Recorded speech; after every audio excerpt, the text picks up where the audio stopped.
With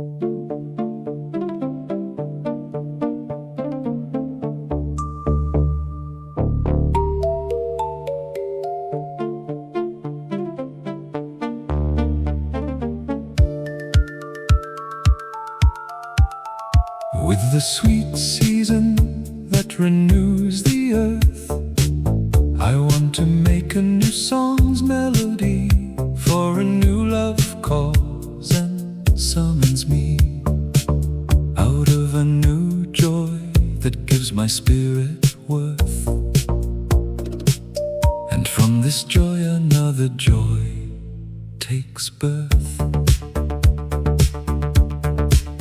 And if I have it not, no more can be, but still I adore and bend the knee to her I love with heart's inveigled girth.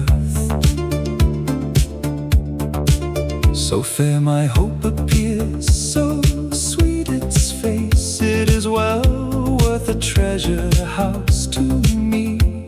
And since hope does me such great courtesy, rich shall I be if ever she embrace my suit and say, fair, sweet, and true friend be. Glad now for me, and let your faithful heart turn from its courtly service, not apart for any fright, nor from my lordship flee.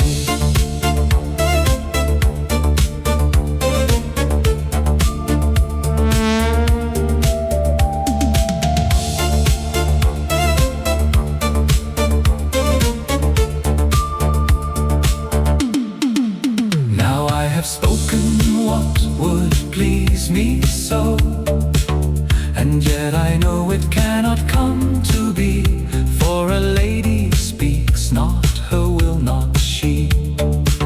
She hides the thing she would most gladly show. She will be honored by her lover's plea, and makes him beg the more her heart is pressed by its own longing. Secret, smart, but fair semblances are good, as all agree. And if one knows aught of love's subtle art, the fair looks and the sweet sighs that depart are not the messengers of weariness, but he who seeks what he already holds wants but to weary. So my counsel bless the faithful lovers, let their hands be bold. Let them, in taking, make their own requests.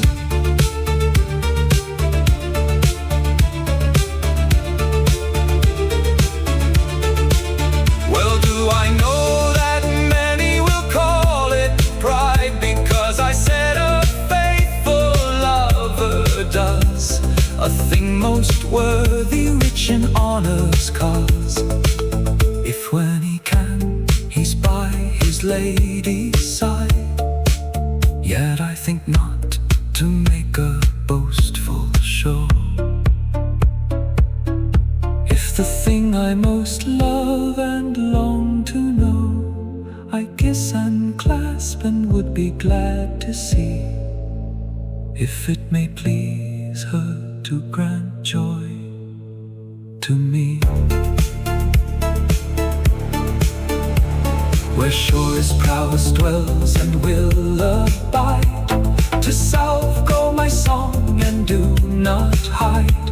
The Lord will be a shelter and a shield against the foolish folk, the base and wild, and the two brothers of rock of foil, where yield pure worth and youth and welcome undefiled. Do you retain to serve your need and weal, if in a worthy court you would